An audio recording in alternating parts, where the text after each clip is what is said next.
Gracias por sintonizarnos una vez más en este su programa, Un Colibrí nos visita, donde vamos a sanarnos. Y hoy tenemos una gran invitada. Nuestro colibrí de hoy es Maru Méndez, que nos va a hablar de la biodescodificación. Ella es ingeniera, también es licenciada en psicoterapia, también trae unas cosas bien interesantes que nos va a compartir.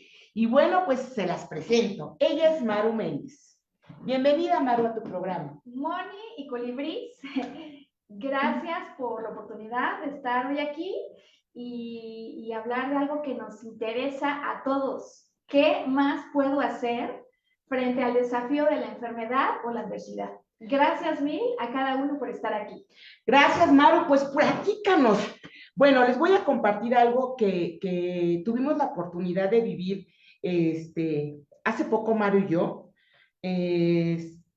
Una gran experiencia que nos tocó vivir a las dos, sobre todo a ver, permítanme, déjenme, le estoy moviendo aquí. Ay, Dios, espérenme. Sí, muy bien. Gracias. Fíjense que fuimos a un seminario. Bueno, les voy a platicar algo muy breve que me pasó en este seminario de biodescodificación con el creador, Christian Fletcher. Mi primer oficio fue estudiar secretaria ejecutiva. Estudié en el CECATI 66, que está ahí en la calle de Moras.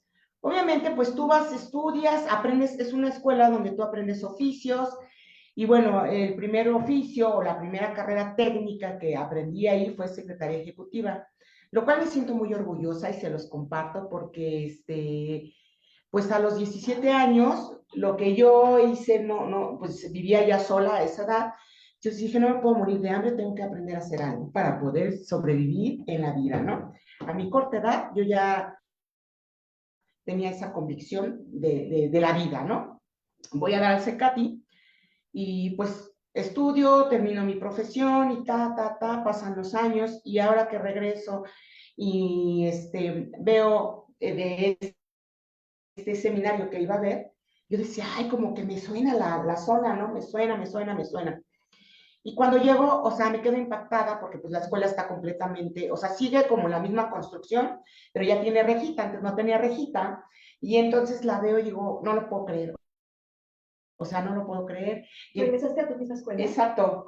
Este año, que es el año nuevo, el año 9, y el año donde dice la numerología que todos regresamos al origen. Oh. Para mí fue muy impactante y bueno, tú eres la experta en la biodescodificación, yo apenas lo aprendí y me empapé de eso. Tú me sabrás decir, yo lo leo así, regresé a mi casa, pero ahora que, mira, les estoy platicando y se me hace un nudo en la garganta esta nostalgia, porque regresé, pero de otra manera, pues más preparada, aprendiendo otras cosas en la vida, académicamente pues ya tengo una profesión, o sea, tengo una licenciatura en administración, sí. He aprendido otras cosas, pero regreso a casa, pero con experiencia, que es lo que se dice, ¿no? Entonces, fíjense, ahí nos encontramos Maru y yo, con esta energía, y energía porque estaban, ¿qué creen? Que fue 31, 1 y 2 de noviembre. Honrar a los ancestros, pero honrarlos en vida y desde otra manera. Y bueno, pues yo les quería compartir esta experiencia que vivimos, que compartimos Maru y yo. Y bueno, pues ahora sí, Maru, platícanos qué es la biodescodificación desde tu punto de vista, que ya había venido Maru, pero ahora creo que es diferente porque vamos evolucionando siempre. Todos. Y seguramente los que hoy vean este podcast y hayan conectado contigo, no son los mismos que conectaron la primera vez. Ah, claro. ¿No? Tenemos otra experiencia, ¿no? Otras vivencias, otra conciencia. Bueno, hablar de biodescodificación, sin duda, Moni, Colibrís, significa comprender la propuesta de este psicoterapeuta y enfermero de nombre Christian Fletcher, de origen francés. En un inicio, biodescodificación hace énfasis en el lenguaje del cuerpo.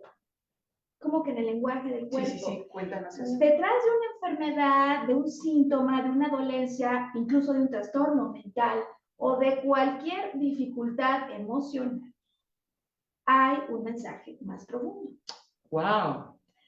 Es decir, si nosotros aprendiéramos a leer, tú nos estás dando hoy una metáfora estupenda. Yo voy a la escuela y ¿qué aprendo? El alfabeto, ¿no? Aprendo a hacer la grandota, las planas, luego la B, y luego empiezo a conectar las letras. A y B y A, ¿no? Entonces nos toma un tiempo aprender a leer este lenguaje con el que nos comunicamos los humanos. Pero resulta que nuestro cuerpo, a través de lo que manifiesta, también nos está entregando información. ¿Y por qué es fundamental saberlo? Porque en el trasfondo hay algo más que nos está diciendo. Ahora, para la biodescodificación hay un punto de partida, que la primera vez que yo lo escuché dije, ¿cómo puede ser? No le entiendo. Cuando yo veo en una pantalla que dicen que la enfermedad es una solución adaptativa. Pausa, ¿no? ¿Cómo que la enfermedad es una solución y luego adaptativa? La verdad que yo la primera vez que escuché esto, lo escuché en un seminario de temas espirituales, cuando menos estaba imaginando que me iba a encontrar con esa información.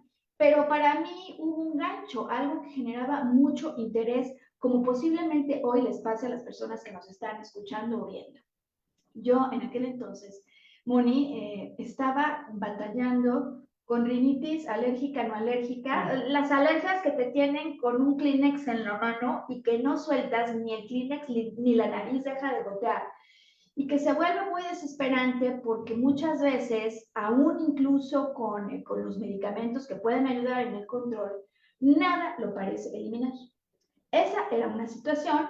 Y la otra, la famosa colitis nerviosa, que se siente tan pesada en el cuerpo, que te sientes tan incómodo, tan incómoda, y yo decía, intuía, si esto me está pasando, pero yo no nací así, tiene que haber sucedido algo.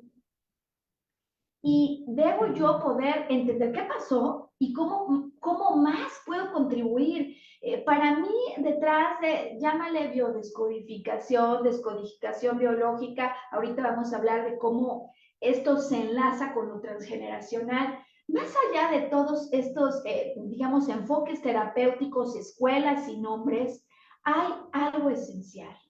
Y es que si de alguna manera naturalmente involuntaria, yo participé, pues yo quiero entender cómo. Yo quiero abrir los ojos, yo quiero ver para saber qué me toca resolver. Entonces, la biodescodificación es el nombre que le da Christian Fletch a un enfoque psicoterapéutico, y te digo por qué es psicoterapéutico, y a una escuela, la Escuela de Biodescodificación Francesa. Esta no es la única escuela o enfoque que habla del tema. Hay otras escuelas que se llaman descodificación biológica, o descodificación emocional, o descodificación de los síntomas y dolencias. Porque, ¿qué es lo que hay en el fondo? Pues hay un tronco común. Claro, pero, o sea, biodescodificación, o sea, pues son todas como las ramas que tú dices o las raíces, pero pues es la biodescodificación. O sea, lo que quiero decirte con pues, esto es que en el tronco común, para que no se confunda con el tronco de las raíces y de los ancestros que ahorita vamos a hablar, lo que quiero decir es que ninguno de los que hablemos de estos temas de salud consciente, pues fuimos los primeros en verlo, descubrirlo. Y qué importante, así como honramos a los ancestros, honrar las investigaciones de un médico alemán de nombre Hammer, que hizo investigación y descubrimientos impresionantes. Para ponerlo en términos sencillos, y así todos vamos poniéndonos en línea con esto, imaginemos a un padre que tiene un hijo que tiene unos 19 años y que en un giro del destino, el hijo para quien tú tienes proyectos, sueños, deseos, anhelos, es herido en una arteria en la pierna, arteria femoral, que distribuye el flujo sanguíneo. Imagínate que te lastiman la arteria. ¿Cómo coses una arteria? ¿Cómo la pegas?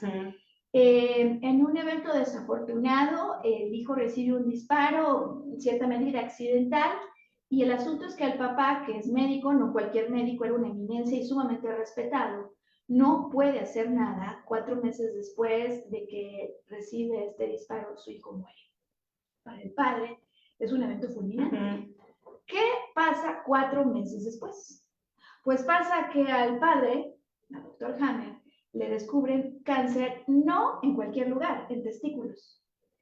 Y su esposa, quien igual que él, antes de esto gozaba de lo que creían que era salud perfecta, resulta que aparece con un cuadro de cáncer en ovarios. ¿Cómo? Exacto.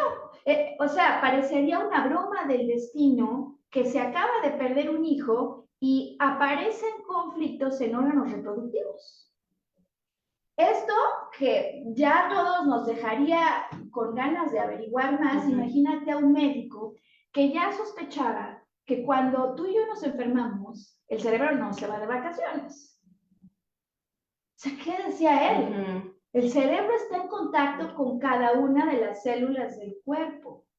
Entonces, si el cerebro está en contacto, ¿qué pasa en una enfermedad? Bueno, voy a hacerlo sencillo y breve porque creo que a todos nos interesa ir más allá, pero solo para que quede el cierre de esto. El contexto de todo El contexto adecuado.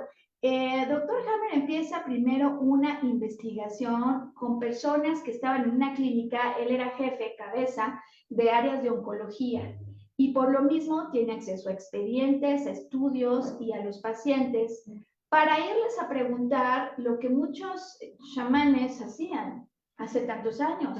¿Por qué crees que te enfermaste? Y esta pregunta, ¿por qué crees que te enfermaste?, le lleva a hallazgos impresionantes, porque todas las personas que se enfrentan a un desafío, llamémoslo hoy así, al desafío de la enfermedad, por ejemplo, con un cáncer de testículos, le confirman haber vivido una pérdida brutal de un hijo antes de debutar con el famoso cuadro. Dije, ¿cómo puede ser? Empieza a averiguar con otros casos, por ejemplo, en el caso de riñón. Y nuevamente, no es que le contesten perdí un hijo, pero todos ellos tienen una vivencia traumática similar. Yeah.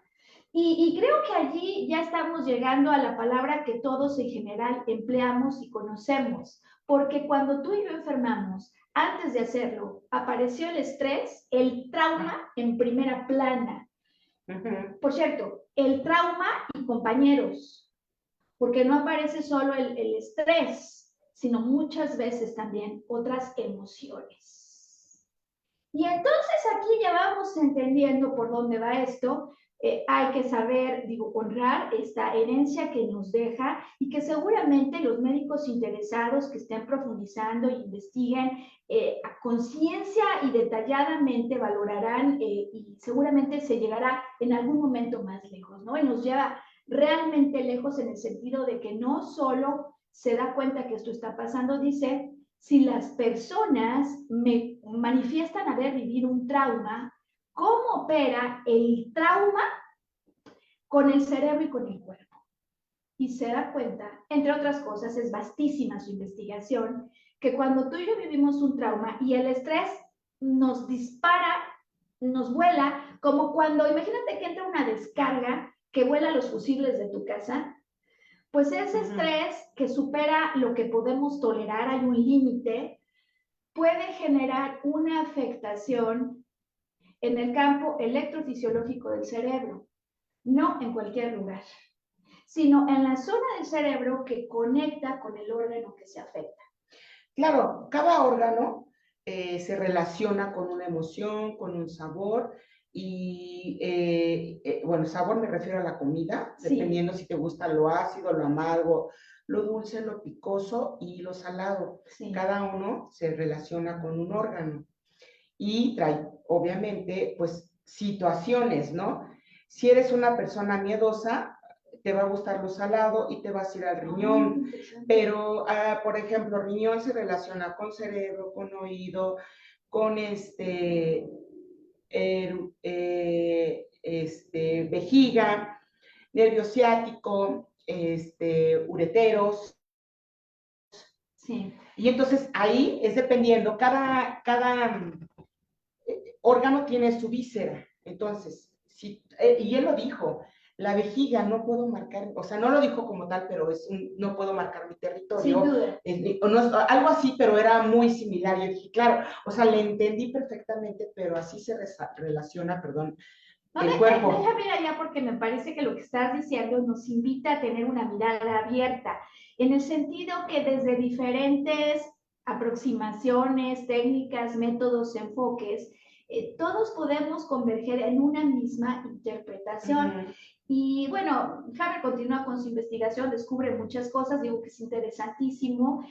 Atención porque muchas veces hay personas que quizás sin profundizar le tilden de charlatán. Moni, tiene libros de más de 1000 páginas. Para ser charlatán no se necesita eso. ¿Me puedes pasar ese librito, por favor? Claro. O sea, vean este libro. Sí, ese es Fletch. No nada más de la noche a la mañana y llegas a este conocimiento. A este conocimiento, o sea, vean, es mucha preparación, mucha investigación, como lo que tú estás diciendo. O sea, no podemos decir esto, ¿no? Charlatanería. No, charlatanería. Y yo creo que aquí hay algo central, ¿eh? Mira, ahí está Isela, Isa, Mari, Marisol. Yo quisiera explicar algo bien importante, además de saludar y darles los buenos días a quienes están aquí. La investigación que lleva a cabo Dr. Hammer lleva a un punto a partir del cual, haz de cuenta que tal cual yo te paso este libro y tú continúas la investigación. En el sentido de que para Christian Fletch entiende que hay traumas que nos impactan y que generan un antes y un después, incluso en la manera en la que nos desenvolvemos. No sé si a alguien le pasó, pero a veces terminas una relación, sales de un trabajo y parece que ya ni te puedes poner la ropa que tienes en el closet.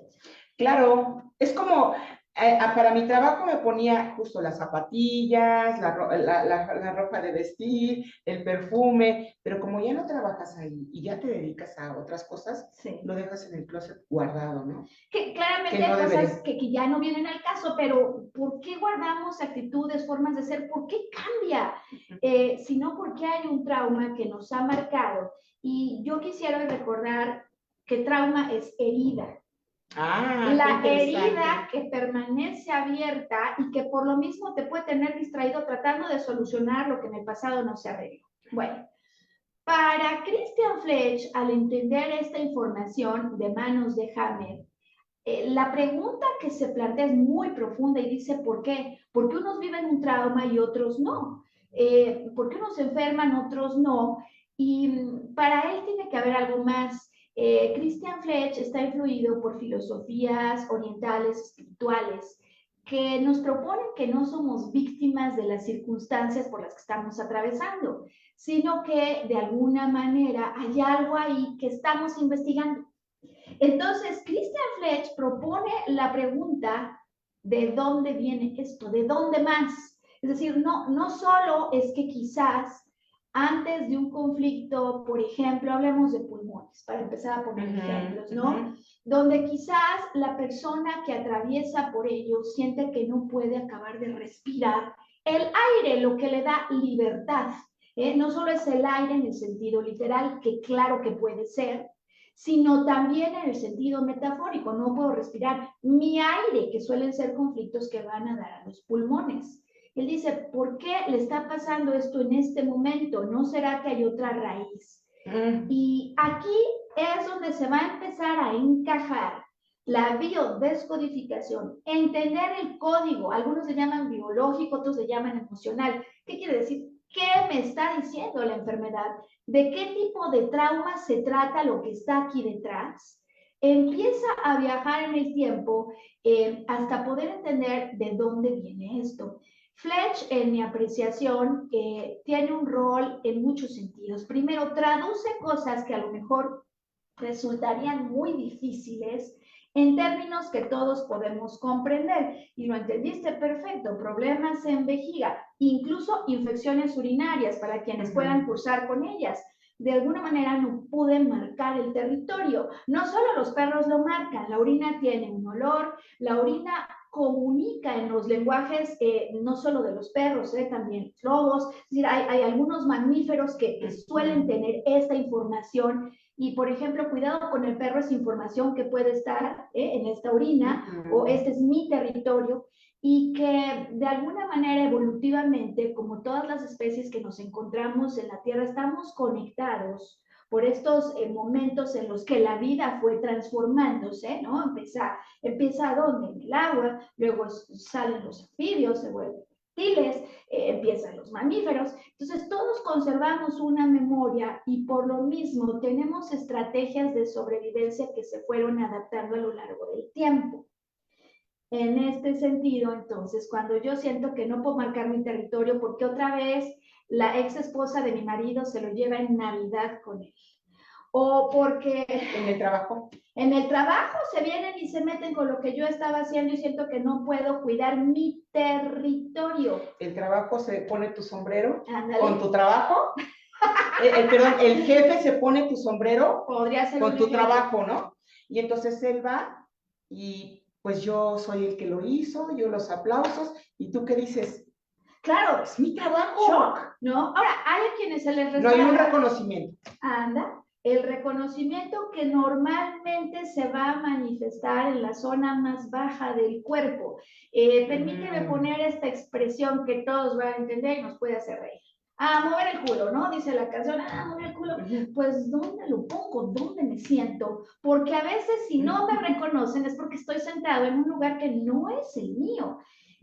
Así que entonces hay significados y pienso que esto es importante porque muchas personas pues consiguen el diccionario y dicen, a ver qué me pasó, abren y dicen, infecciones urinarias, marcar territorio, sí, ya sé lo que pasó.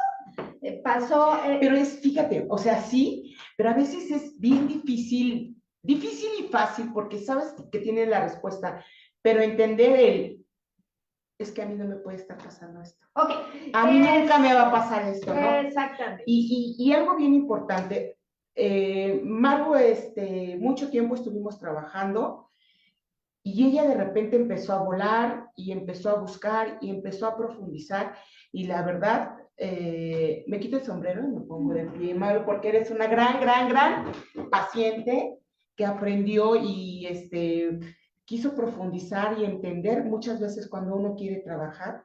¿Qué más pasa? ¿Qué más hay? ¿Qué más? Y entonces ahí es donde viene el despertar y buscar. Y yo siempre les he dicho, hay muchas personas que vienen y que quieren respuestas, pero no quieren hacer un trabajo. Y apenas les dices, ¿sabes qué?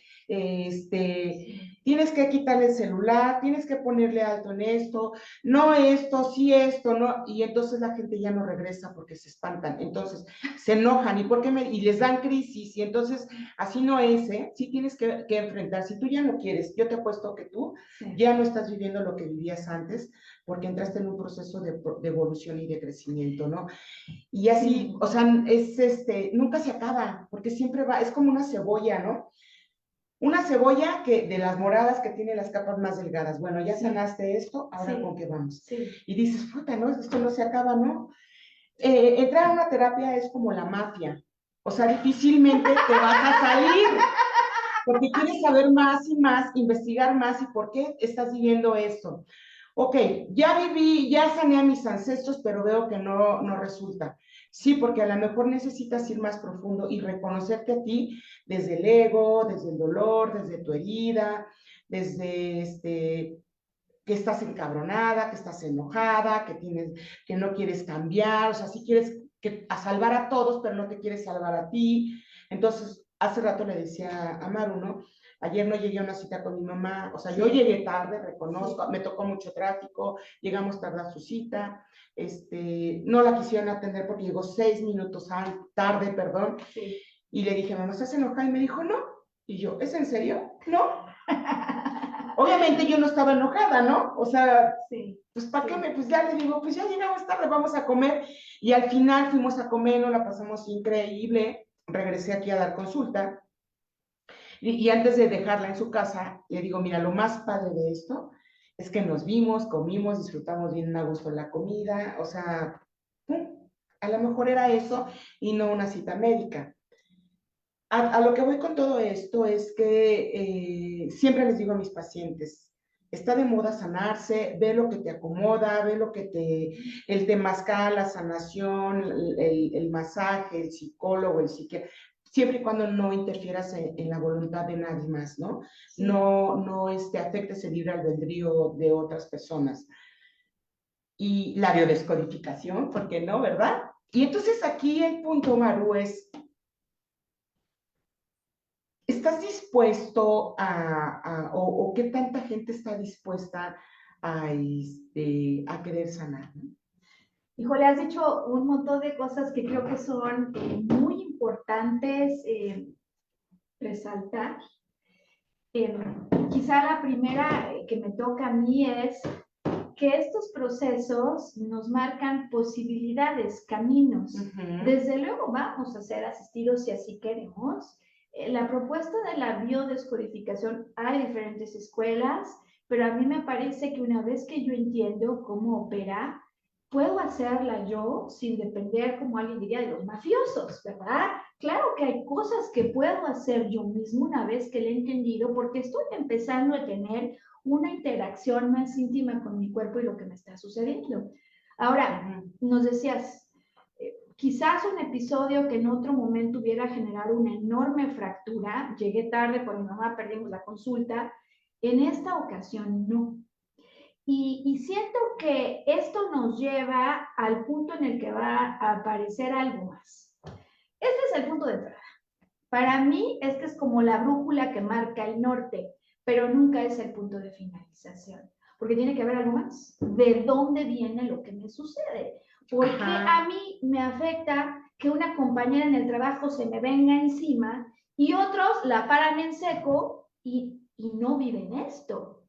La pregunta que hacía Fletch nos inspira a buscar mecanismos para comprender que el trauma que estoy viviendo, en primer lugar, no es la primera vez que lo vivo, y en segundo lugar, si me afecta es porque en el pasado algo dejó consecuencias mayores.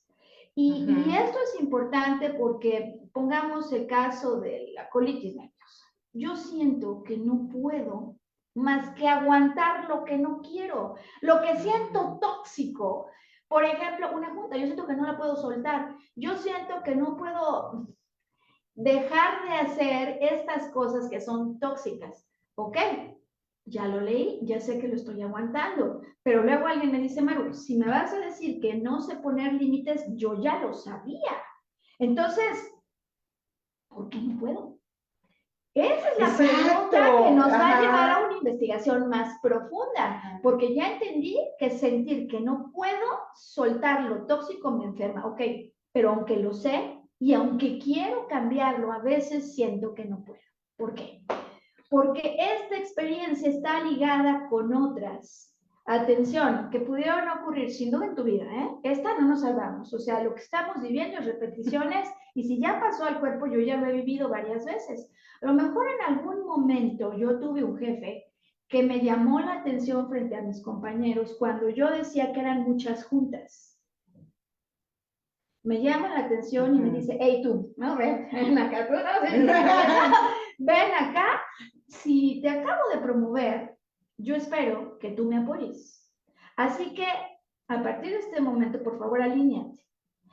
Y puede ser que la persona esto lo empiece a sentir como un mandato, pues es el jefe, tiene razón, me puso en esta posición, ¿cómo lo voy a contradecir y me tengo que aguantar? ¿Cómo se llama esto en otros enfoques? Este es un mandato. Esta es una obligación moral. Pero si yo tengo problemas con la autoridad. Sí, claro. Tampoco empezó en mi jefe. Sí. Quizás esto empezó con un mandato con mi padre. Así es. Y la pregunta es ¿desde cuándo? Porque esto ha sido una de las cosas que a mí me ha parecido más impresionante descubrir. Que muchas veces en la intensidad de lo que yo siento que no puedo resolver, porque cuando yo me estoy enfermando, cuando siento este bloqueo, cuando siento el entripado, auténticamente me doy cuenta que hay algo adentro que se siente molesto. Pero por otro lado ocurre como en automático y siento que no puedo hacer nada. Entonces, en esta propuesta de biodescodificación, ya para irnos de la biológica a la transgeneracional, Fletch se va dando cuenta que yo no solo necesito incorporar un entendimiento intelectual sobre cuál es la razón que me condujo, sino que al volver a esas escenas que me impactaron, yo necesito liberar lo que ahí se quedó bloqueado. Y aquí hay una diferencia bien importante entre diferentes escuelas de descodificación, biodescodificación, porque como todas nacen de la propuesta de Hammer, pero cada uno le da una vertiente distinta y su investigación de cómo resolver cambia. En algunas escuelas dicen, mira, con que tú regreses y liberes la emoción, basta. En otras escuelas dicen, no, ¿cómo? Si hay un órgano, hay que dejar que el órgano libere. No es cierto que la biodescodificación en general niegue el órgano, porque lo he escuchado y eso es un mito. No, hay escuelas en las que se pone énfasis en que suelten la sensación. Hay otras en las que es la emoción y otras más en las que se hace el trabajo de liberar la forma de pensamiento que me lleva a estresar. ¿Cuál es la buena? A mí me parece, después de todo lo que he estudiado, que lo que más nos conviene siempre es tener un enfoque integral y entender el orden en el que pasan las cosas, porque si yo me estreso, claro que el estrés es una reacción fisiológica, natural e innegablemente. Pero ¿por qué me estreso? Sino porque estoy percibiendo algo que se ve peligroso y si lo estoy percibiendo hay una emoción, la fuerza que me lleva a la acción. Pero fíjate, aquí hay algo bien importante. Como yo no tengo problemas con la autoridad, pero no quiero asumir mi responsabilidad, me voy con el doctor y que me llene de medicamento. Bueno, fíjate. Y aquí viene. A ver, tocas un tema importantísimo porque mira que yo trabajé años, casi 15, adentro de la industria farmacéutica. Y me gustaría hoy poder transmitir mi más auténtico sentir, porque es verdad que todos conocemos una persona a la que un médico le ha ayudado y quizá le ha salvado la vida y un medicamento que ha ayudado. ¿Dónde está el punto? En el extremo. Porque en efecto, si yo me empastillo, a mí no me importa lo que me digan y esto me resuelve, me estoy perdiendo la oportunidad de comprender qué más está ocurriendo, de dónde a eso viene. Quería llegar. O sea, cómo nosotros evadimos y no asumimos la responsabilidad que hay algo en nuestros órganos, que el cuerpo está gritando, ¿sabes qué quiero? A eso me refiero con las capas de la cebolla, ¿no? Y a lo que me refiero con la mafia es, difícilmente, ya cuando tú empiezas en un proceso de sanación, ya no puedo salir porque quiero saber más, quiero seguir sanando. Al llegar al punto, al principio quieres salvar a todo el mundo, pero llega un momento en que ya no quieres salvar a nadie, solo te quieres salvar a ti. Pero eso es como la profundidad. Me parece que además estás tocando algo bien importante. Cuando yo comienzo el proceso, yo digo, yo no voy a creer, yo voy a ver qué me pasa, ¿no? Entonces, no es una religión, no es una secta, a mí me dan información y yo necesito valorar qué significa en mí. ¿Por qué extraña la cosa cuando me pongo a meditar? Extraño. Mi nariz empieza a gotear y no la paro. Cuando se supone que al meditar yo me calmo. Entonces yo empiezo a ver, lo rastreo y doy con el evento. Imagínate que ahí estoy en un, digamos, lugar paradisiaco con un novio de vacaciones. Él había tomado unos cursos de meditación conmigo y yo la verdad pensé que iba a querer meditar al inicio del día, pero él no quería. Entonces las mañanas yo empezaba, una mañana empiezo a meditar, no me puedo concentrar, es raro, y cuando menos me doy cuenta, ¡boom!, explota la bomba y se me viene encima, que porque cuando voy a acabar de meditar. Atención, porque esa es la manera en la que se activa en mi caso esto. Peligro de separación. Detrás de una alergia, sea en la piel, sea en la nariz, hay un peligro de separación y vaya que yo lo viví. El problema es que en ese momento no puedo evitar el desencuentro. Y como mi mente estaba riendo y viendo qué es lo que sucede, mi mente no quiere que me estrese, no le conviene, tu mente, la mía, está preparada para ayudarnos a sobrevivir. La mente recorre y dice, ¿qué hay? ¿Qué hay? Pues está meditando. Así que, si yo empiezo a meditar y que creen, por cualquier motivo me empiezo a retrasar, ese retraso es como la alarma que le dice a mi mente, aquí puede haber bronca. Y empieza el goteo como una señal. Entonces, hasta ese punto los diccionarios a mí me ayudan. Incluso hablemos también de Louisa Hay, quien es una enorme precursora en todo esto, que no lo hizo de la nada, ¿eh? Ella trató muchos pacientes y empezó a darse cuenta que cuando había enfermedades similares, había ciertas reacciones emocionales parecidas. Yo empiezo, no hay peligro, no hay peligro, no hay peligro. ¿Y qué creen? Cuando empiezo, no hay peligro, no hay peligro, no hay peligro, lo detengo. De hecho, una persona que se acercó en algún momento conmigo me dice, Maru, yo no sé qué hiciste, pero parecía que tenía vaselina en la nariz, no hay peligro. Ok, lo detengo.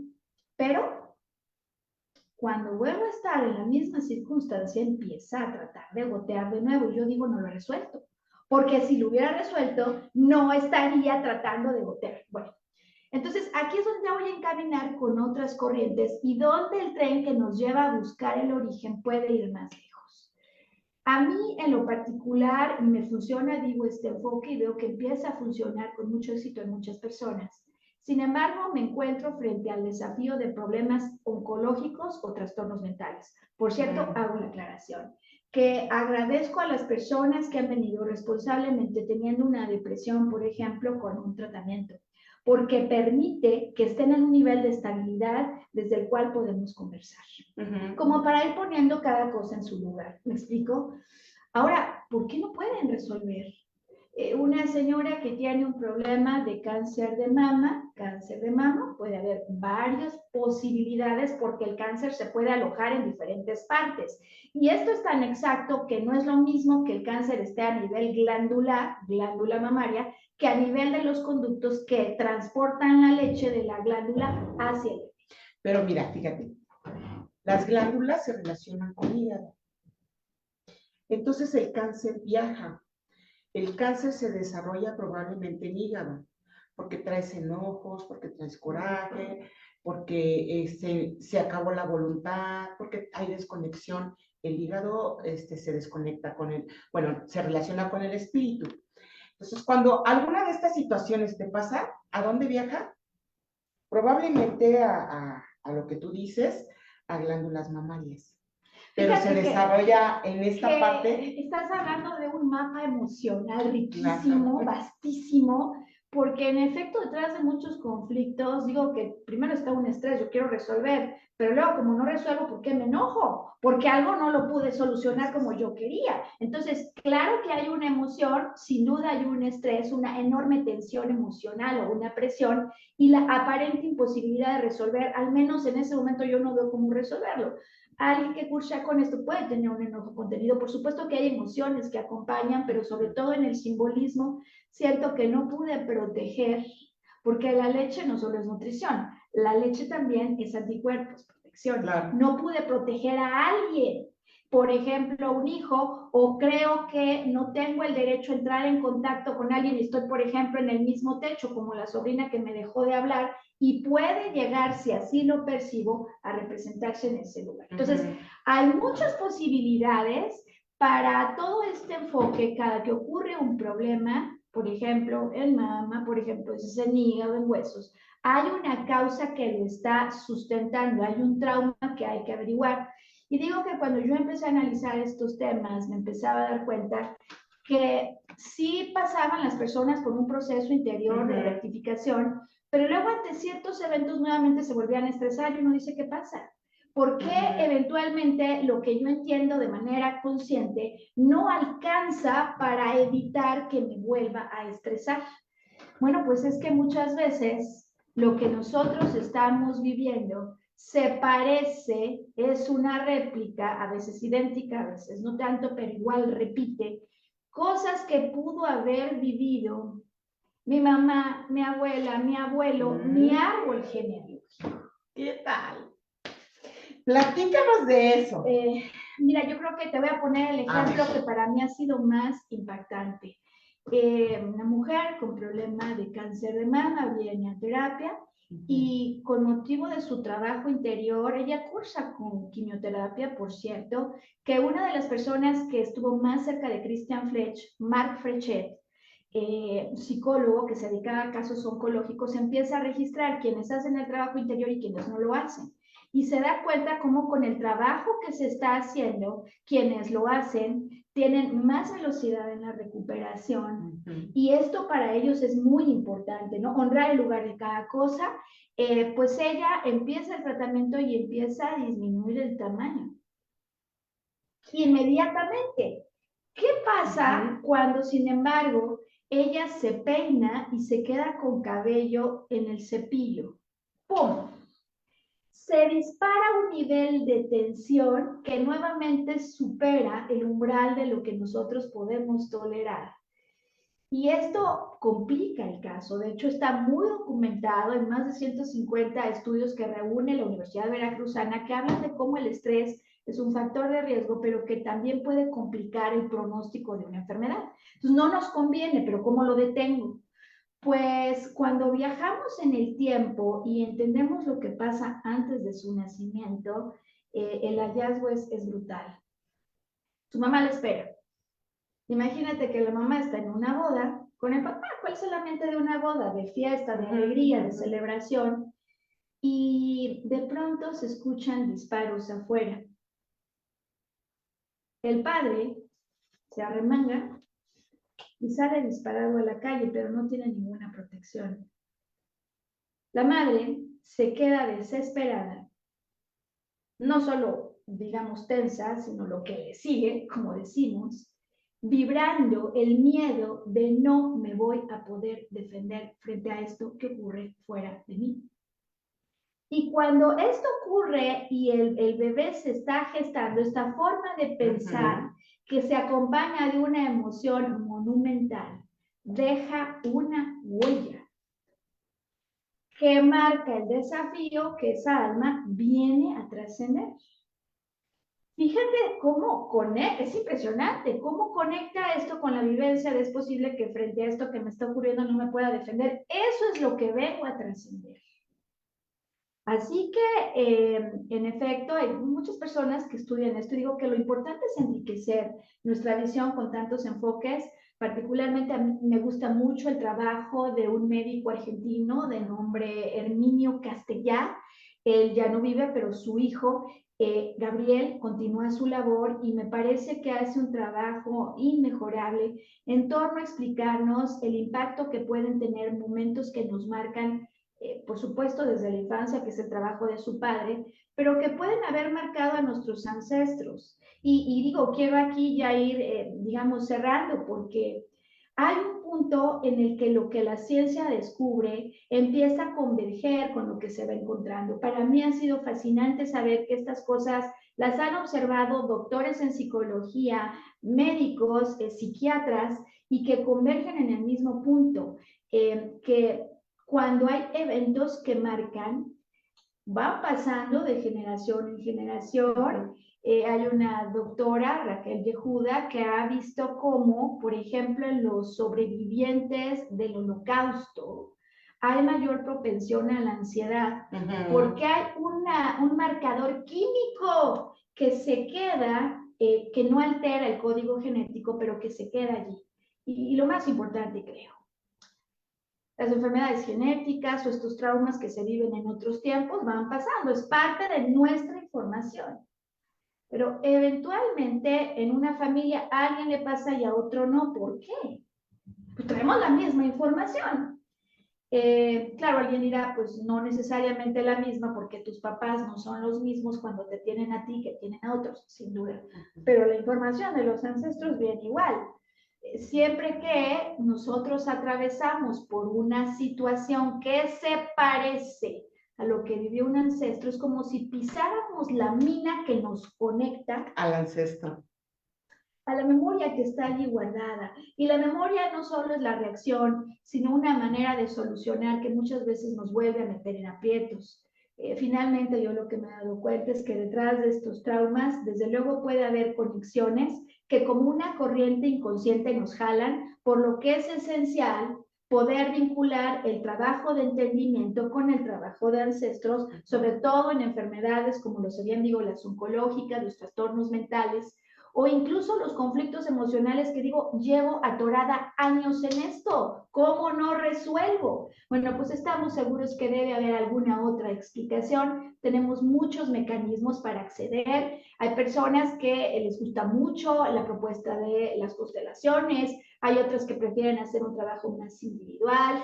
Que fíjate que esta propuesta de las constelaciones, obviamente es un trabajo muy similar al que hace, o sea, como si se conocieran, pero esto de la biodescodificación se me hace también muy profundo. Bueno, O sea, sí, la propuesta que hace esta escuela francesa, desde luego honrando, digo, otros caminos, es la propuesta del trabajo interior. Y esto es importante. Exacto. Porque hay personas que dicen, a mí no me gusta eso de que alguien abre el campo y hay unos actores. No, yo quiero yo solo, yo quiero adentrarme. Hay muchas alternativas para hacer este trabajo. Y quizás lo último y que para mí me parecería importante hoy, si quieres ya vamos con las preguntas y todo esto, es comprender que antes de que yo me estrese, estoy haciendo algo posiblemente en exceso o una omisión. Esto, la verdad, no me lo dijo ningún libro de descodificación. Me empecé a dar cuenta cuando observaba que no resolvía mi problema de la nariz. ¿Por qué? ¿Por qué gotea? ¿Por qué vuelve a gotear? Si yo no reviso qué estoy haciendo antes y después, me voy a quedar igual. O qué es, o sea, el antes y después, pero... me explico. Sí. Me explico para que sea más sencillo. Sí, sí, ¿por qué se me vino encima el novio? Yo tengo que reparar en la escena y verla completa, porque yo no me puse de acuerdo con él. Gran omisión. Yo no hablo para establecer acuerdos. O puede ser que los establezca, pero luego algo pase, pero no vuelvo a hablar para rectificarlos. Esa es una omisión.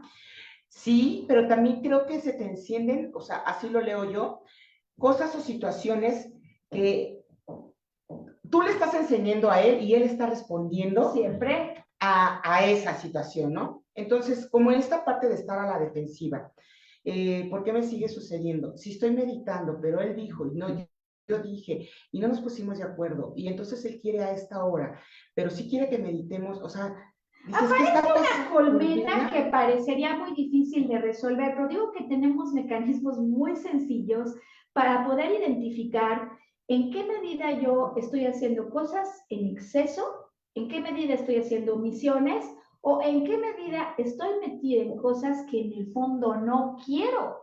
Porque esta triada, cuando hago lo que no quería, cuando hago esta omisión, yo mejor no pongo de acuerdo, porque qué tal que me dice que no. Es una forma de pensar. O a lo mejor está pensando esta persona que lo estás retando. Él está viviendo un conflicto de acuerdo con la memoria y los eventos traumáticos que tiene, y yo me encuentro con él, y en este encuentro están las memorias de por medio. Ahora, si pero yo... no es contigo. No, claro que no. Es con un ancestro. Y tampoco ¿no? Yo estoy reaccionando necesariamente solo al que tengo enfrente, porque detrás de estos conflictos, desencuentros y traumas, lo que hay es la memoria de un pasado que se quedó abierto, trauma, herida abierta, que se quedó esperando una resolución. Y la única y fundamental manera de comprender es que quizás yo, sin darme cuenta, igual que mi ancestro, estoy haciendo, no estoy haciendo o estoy haciendo en exceso, porque a lo mejor ni siquiera era el novio con el que quería estar. Por eso, claro. Y entonces, viene ese ancestro, oye, quiero que me mires, y entonces para que me mires, voy a hacer esto, y cuando medites, te voy a estar picando, porque quiero que me mires. Mira, sí, ¿no? Así funciona. Sin duda, bueno, digamos, yo tenía en esa historia un rol fundamental, en un momento en el que para mí era indispensable el estrechar el lazo con alguien que a veces te ayuda a cruzar el umbral. Fueron 6 meses de locura, muere mi madre, un amigo pretendiente tiene un choque, por motivo del choque yo me entero que sale con una amiga que no conocía en su vida, Al mismo tiempo, durante ese mismo periodo en el trabajo en el que yo laboraba, me dice, pues te vamos a dar esta oportunidad, que para mí era la posibilidad de ayudarlos, llevaba mucho tiempo deseándolo, y 16 días después me dicen, ¿sabes qué? Que siempre no. Pues imagínate el sub y baja, ya uno de estos eventos Todos los duelos sido que traías. suficiente para alguien. En ese periodo aparece él y yo hoy, después de todo lo que ha significado, volver a poner en su lugar lo sucedido, agradezco infinitamente al hecho de que él haya venido. Sin él no sé qué hubiera pasado. Pero también en el proceso, y creo que aquí está algo fundamental que me gustaría transmitir, no solo se trata de ver las cosas distinto. Claro que yo lo veo distinto y se llama mucho en el lenguaje terapéutico resignificar, dar un sentido distinto. Claro, lo que no puedo cambiar, yo le tengo que dar un sentido diferente. Es indispensable.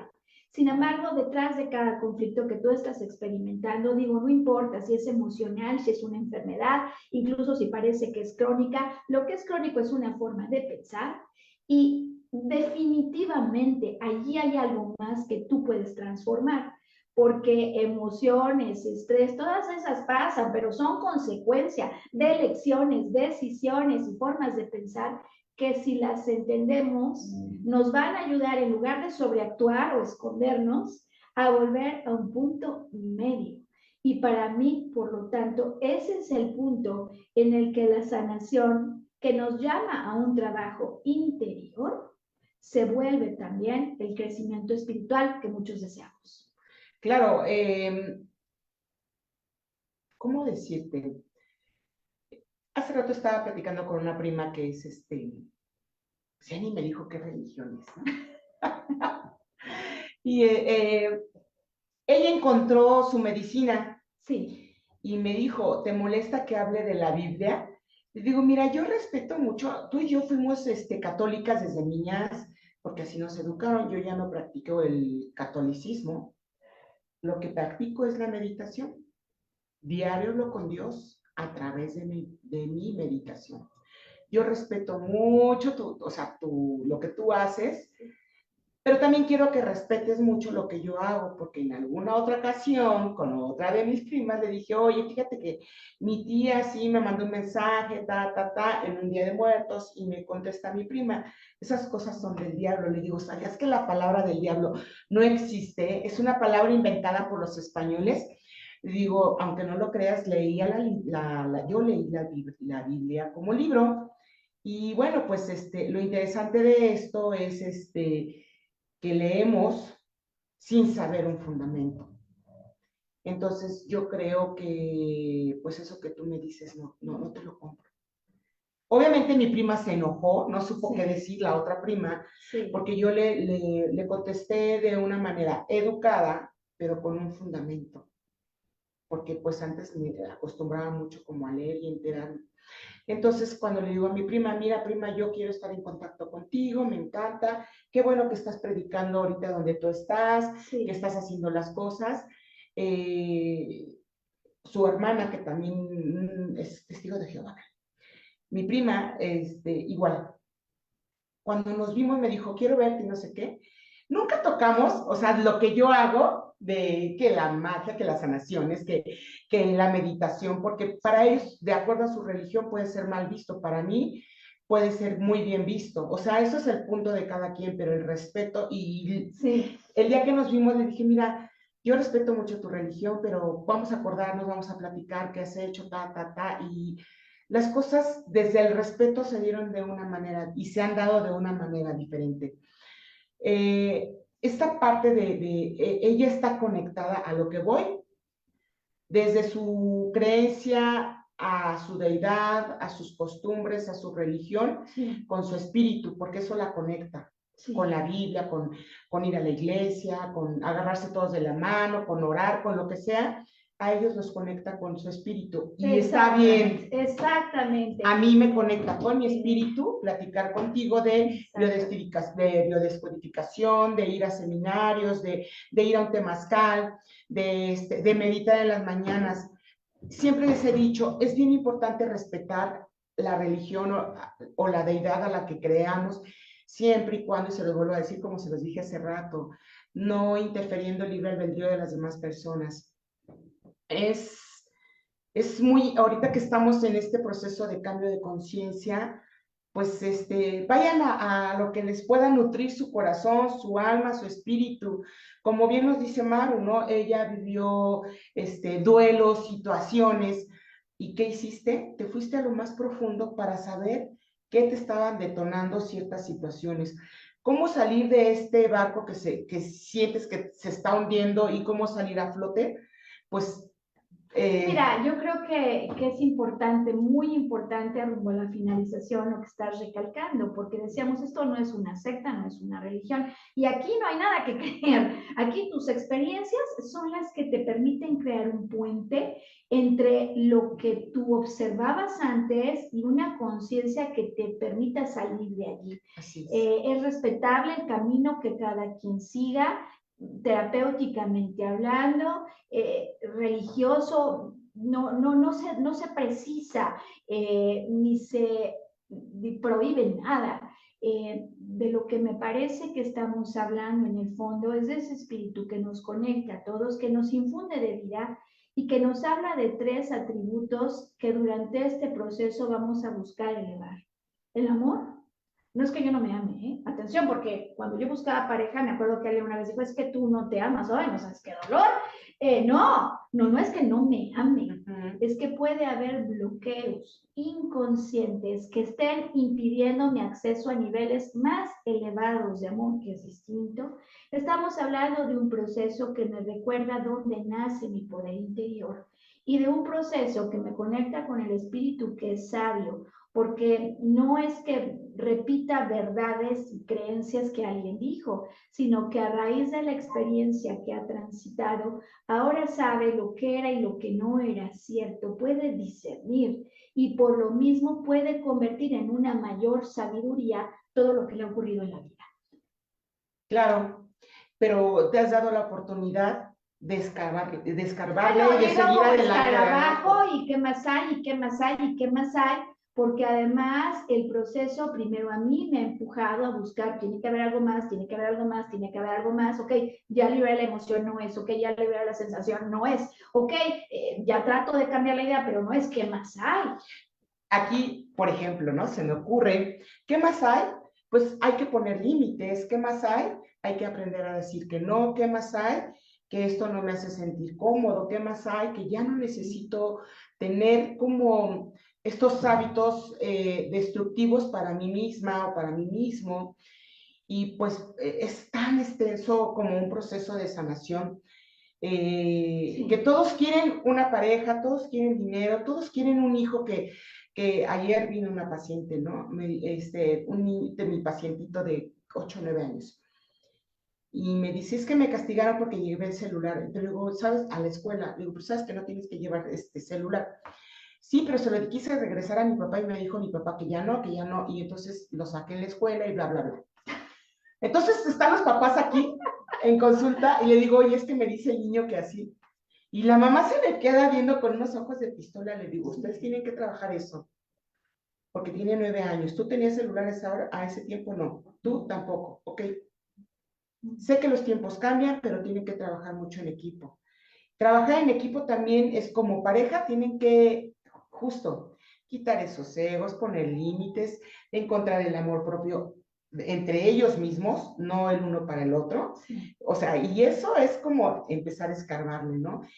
Lo están haciendo muy bien y van descubriendo muchas cosas en su relación porque ellos están dispuestos a generar cambios, a trabajar. Le decía al papá, se supone que tu hijo te eligió como papá para que le des un mejor nivel de vida, ¿no?